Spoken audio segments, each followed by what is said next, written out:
Pewarisan nilai-nilai Keminangkabauan. Tanggung jawab siapa? Assalamualaikum warahmatullahi wabarakatuh. Selamat datang di Didi TV.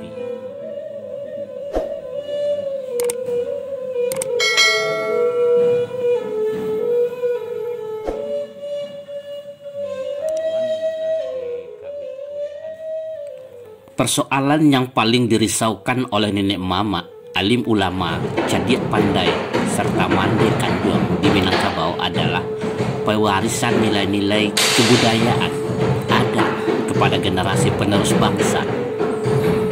Mereka khawatir peringatan Allah dan hendaklah takut kepada Allah orang-orang yang sekiranya mereka meninggalkan keturunan yang lemah di belakang mereka, yang mereka khawatirkan akan kesejahteraannya.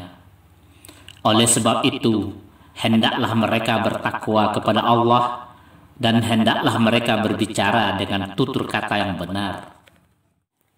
Indikasi nyaris terputusnya pewarisan nilai-nilai Keminangkabauan ini terlihat jelas dari fenomena akhir-akhir ini yang dinilai banyak kalangan lebih dari sekadar memprihatinkan. Kita tidak bisa menutup mata dari berbagai kasus immoral, akhlak jahiliyah yang melibatkan anak kemanakan, bahkan mama Minangkabau. Bahkan ada pernyataan yang sangat mengagetkan dari mereka yang mengaku sebagai anak kemanakan Minangkabau bahwa adat Basandi syarak Basandi Kitabullah adalah produk gagal. Na'udzubillahi min zalik.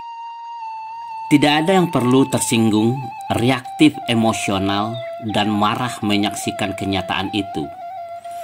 Itu semua adalah fenomena yang harus disikapi, direspon secara arif responsif, dan produktif proaktif, bukan reaktif. Tungku Tigo Sejarangan harus kembali duduk bersama, meyakinkan dan mempertegaskan kembali visi bersama yang sungguhnya sudah terbangun. Adat Basandi syarak Basandi Kitabullah yang mestinya sudah terejawantahkan dalam bentuk syarak mengato adat memakai. Pertanyaannya adalah, siapa yang sesungguhnya bertanggung jawab? Kalau soal pewarisan nilai, tentu lah sejak dulu awak pikirkan sebetulnya, enggak? Dan paling bertanggung jawab tentu pemilik adat itu sendiri. Nah, pewarisan nilai kalau sebagai pemilik adat tentu limbago adat. Limbago adat itu yang menonjol itu adalah sukunya, kan? Suku yang sentralnya adalah Kampuang. Dan di Nagari adalah adat Lansaringka Nagari itu. Iya. Nah, Nagari itu di Minangkabau kan ada dua sebetulnya. Dua jenis. Ada Nagari nama Rajo-Rajo, ada Nagari nama Pengulu. Nah, kedua-duanya Rajo dan Pengulu itu sama-sama wujud adat. Dan itulah yang dituakan di Nagari, dan sebetulnya di bawah komando Rajo dan Datuk Pengulu itulah untuk mewariskan nilai mereka yang sangat berkompeten. Di lembaganya adalah limbago, pemangkunya adalah Rajo dan atau Pengulu. Dalam sistem masyarakat Minangkabau yang berbasis kaum yang menyatu di dalam nagari, Pengulu adalah pemegang tampuk utama untuk semua urusan kaum. Dalam diri seorang Pengulu terajut tali tigo sapilin, tali adat, tali ugamo, dan tali undang. Artinya, di samping pemegang otoritas adat, seorang Pengulu adalah seorang ulama yang memiliki wawasan keagamaan, dan dia juga seorang cadiak pandai, intelektual. Dengan kapasitas, otoritas, loyalitas, dan integritas itulah seorang Pengulu memimpin kaum dengan dukungan Manti, Malin, Dubalang yang terpusat di surau. Secara ideal, setiap kaum mempunyai satu surau. Ada pengajian-pengajian adat itu misalnya di surau-surau. Karena surau itu dulu kan trilogi, kan? Iya. Ngaji, Balaja Adat dan Basilek. Basilek. Dan surau itu milik suku. Di Limbagonya ada suku Pusako Selingga kaum tadi itu. Iya. Dan surau itu bagian dari Pusako mereka. Itu sampai pewarisan nilai. Cuma masa kini persoalannya surau itu betul tidak berfungsi. Lai Sumatera Barat mencanangkan balik Banagari dan balik Basurau. Tetapi lain tong di Batanyo saja, kan? Apa Batanyo? Bantu surau itu kini. Mengalir itu tanya kenapa tidak diambil rohnya saja, gitu kan? Iya betul. Itu nomor persoalan. Gitu. Lalu bagaimana peran dan tanggung jawab lembaga kerapatan adat nagari yang disingkat dengan KAN? Di pihak masyarakat itu ada organisasi adat namanya. Di nagari itu ada organisasi adat itu namanya Kerapatan Adat Nagari. Iya.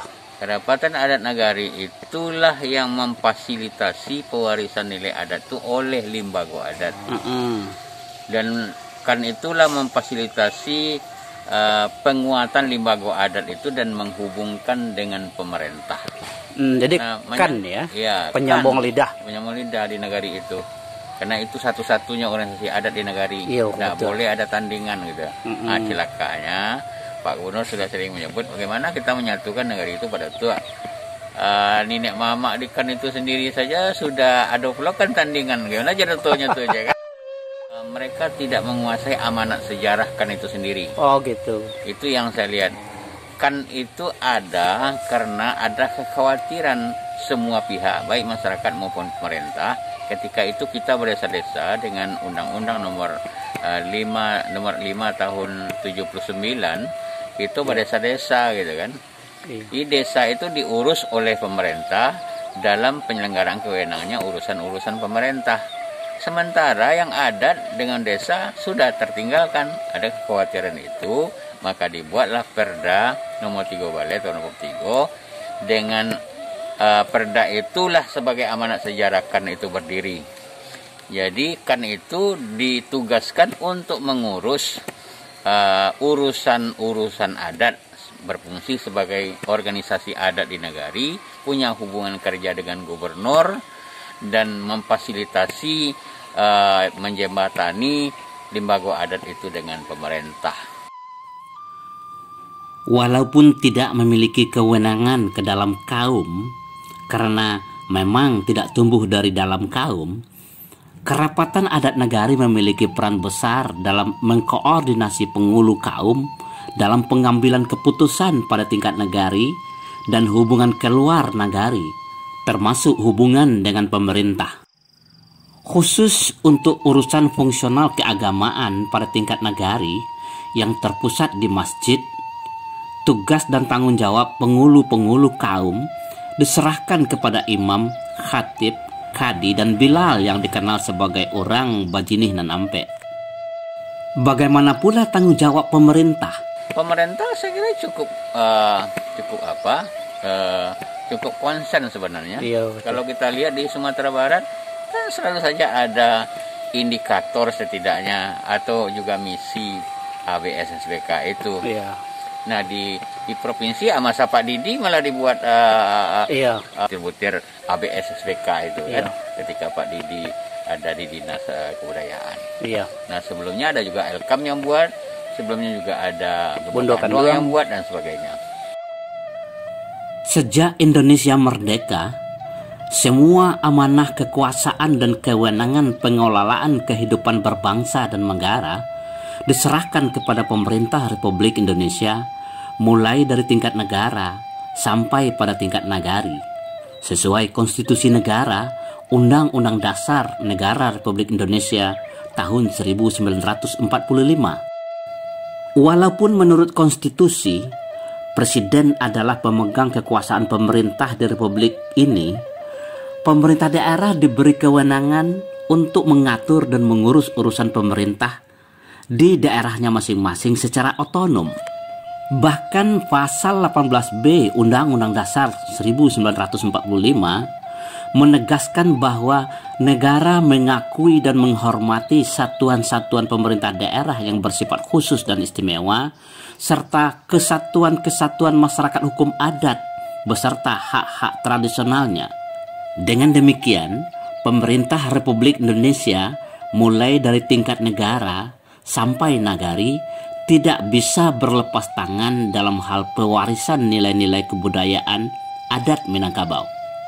Untuk itu, pemerintah Republik Indonesia melahirkan berbagai peraturan perundang-undangan, mulai dari undang-undang beserta peraturan pemerintahnya sampai pada peraturan daerah beserta peraturan gubernur, bupati, dan wali kota sampai peraturan nagari. Dalam hal sistem pemerintahan, pemerintah telah melahirkan Undang-Undang Nomor 6 Tahun 2014 tentang desa yang di Sumatera Barat disebut nagari. Undang-undang ini memberi peluang yang sangat luas kepada pemerintah daerah untuk mengurus dan mengatur pemerintahan desa atau nagari berdasarkan sistem dan nilai kebudayaan adat yang telah tumbuh dan berkembang beratus tahun sebelum Negara Kesatuan Republik Indonesia terbentuk. Dengan demikian, pewarisan nilai-nilai kebudayaan adat Minangkabau sesungguhnya telah memiliki payung hukum yang sangat kuat. Dalam hal kebudayaan, pemerintah telah melahirkan Undang-Undang Nomor 5 Tahun 2017 tentang pemajuan kebudayaan sebagai pengejawantahan amanat konstitusi pasal 32, negara memajukan kebudayaan nasional Indonesia di tengah peradaban dunia dengan menjamin kebebasan masyarakat dalam memelihara dan mengembangkan nilai-nilai kebudayaannya.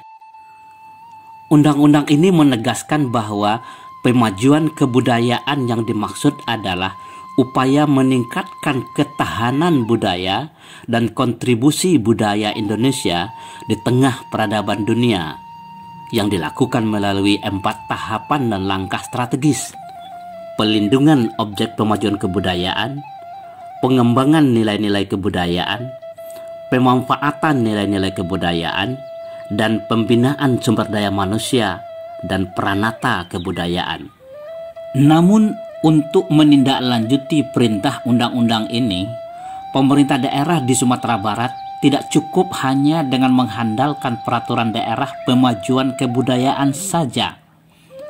Walaupun Undang-Undang Pemajuan Kebudayaan telah menetapkan adat istiadat sebagai salah satu dari 10 objek pemajuan kebudayaan, pemahaman tentang adat di Minangkabau tidaklah sama dengan adat istiadat sebagaimana dijelaskan oleh Undang-Undang Nomor 5 Tahun 2017 tersebut. Bagi Minangkabau, adat bukanlah tradisi kebiasaan nenek moyang yang didasarkan pada nilai tertentu dan dilakukan oleh kelompok masyarakat tertentu secara terus-menerus dan diwariskan pada generasi berikutnya sebagaimana dijelaskan pada penjelasan pasal 5 huruf C Undang-Undang Pemajuan Kebudayaan tersebut. Yang dimaksud dengan adat di Minangkabau adalah ketetapan, ketentuan, aturan atau hukum yang terdiri dari 2. Pertama adalah adat yang berbuhul mati, yang mengacu ke ketentuan Tuhan yang tidak bisa diasak, tidak bisa diusik, tidak bisa diutak, tidak bisa diatik. Sifatnya mutlak. Itulah adat yang sebenarnya adat. Dan yang kedua adalah adat yang berbuhul sentak, buatan, ciptaan, karangan, karya manusia yang bisa dan boleh diubah, diperbaiki, dan disempurnakan. Namun tidak mungkin konflikasi apalagi bertentangan dengan adat yang berbuhul mati. Di dalam adat yang berbuhul sentak inilah terdapatnya adat istiadat yang mengacu ke kebiasaan, tradisi yang dikreasi oleh nenek moyang Minangkabau berupa permainan anak nagari, tata upacara, tata helat dan pesta yang lebih dikenal sebagai ale anak nagari. Untuk menjamin terlaksananya amanah Undang-Undang Dasar 1945 bahwa negara mengakui dan menghormati kesatuan-kesatuan masyarakat hukum adat beserta hak-hak tradisionalnya sepanjang masih hidup dan sesuai dengan perkembangan masyarakat dan prinsip negara kesatuan Republik Indonesia, diperlukan peraturan daerah yang mengatur pelaksanaan Undang-Undang Pemajuan Kebudayaan lebih dari sekadar pelindungan, pengembangan, pemanfaatan, dan pembinaan adat istiadat. Adat Minangkabau tumbuh dan berkembang di dalam sebuah sistem sosial yang membesut dari bumi, tumbuh dan berkembang, berurat berakar beratus tahun sebelum terbentuknya Negara Kesatuan Republik Indonesia. Itulah lembaga adat, bukan lembaga adat. Bahkan sebelum Undang-Undang Pemajuan Kebudayaan lahir, Sumatera Barat telah memiliki Peraturan Daerah Nomor 6 Tahun 2014 tentang penguatan lembaga adat dan nilai-nilai budaya Minangkabau. Dalam hal pendidikan, pemerintah telah melahirkan Undang-Undang Nomor 20 Tahun 2003 tentang Sistem Pendidikan Nasional yang salah satu muatan kurikulumnya adalah muatan lokal untuk menjamin terlaksananya pewarisan nilai-nilai kebudayaan lokal termasuk Minangkabau.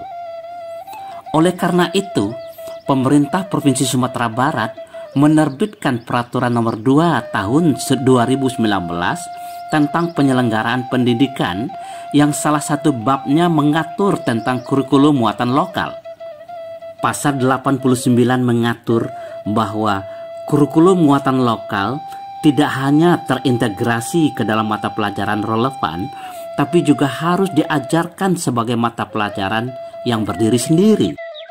Lalu bagaimana dengan mata pelajaran budaya alam Minangkabau yang pernah diajarkan pada masa lalu? Tidak hanya tak memenuhi tuntutan kurikulum yang dimanahkan oleh Undang-Undang Sistem Pendidikan Nasional, kurikulum budaya alam Minangkabau yang sangat populer dengan nama mata pelajaran BAM tidak memiliki nomenklatur yang jelas dalam kurikulum pendidikan nasional yang berimbas pada penyediaan guru dan pengembangan karir guru. Mata pelajaran BAM hanya memenuhi ranah kognitif, pengetahuan tentang kebudayaan adat Minangkabau, sehingga ranah psikomotorik, keterampilan, dan ranah afektif, sikap dan kepribadian, akhlak terabaikan. Untuk itu, struktur kurikulum prototipe 2022 tidak hanya memberi peluang pengintegrasian muatan lokal ke dalam mata pelajaran lain dan mata pelajaran Pancasila, tapi juga mengembangkan mata pelajaran khusus muatan lokal sebagai bagian dari program kurikulum intrakurikuler sekolah dengan alokasi waktu 72 jam pelajaran per tahun atau 2 jam pelajaran per minggu. Saudara, walaupun urusan pendidikan sebagai upaya pewarisan nilai-nilai kebudayaan masih didominasi negara, pemerintah, peran keluarga yang di Minangkabau tidak hanya terdiri dari ayah dan ibu, tapi juga termasuk mama dan mande kandung, dan masyarakat dalam kaum, tidak mungkin diabaikan. Suara lantang Ketua Majelis Ulama Indonesia Sumatera Barat mengungkapkan harapan masyarakat, berikan kesempatan kepada mereka untuk hidup bersama kami 1 hari saja dalam 1 minggu. Ini adalah ungkapan nurani masyarakat Tungku Tigo Sejarangan untuk ikut bertanggung jawab terhadap pewarisan nilai kebudayaan adat Minangkabau. Kini saatnya kita mengambil peran masing-masing tanpa harus menunggu komando dari manapun. Tunggu apa lagi?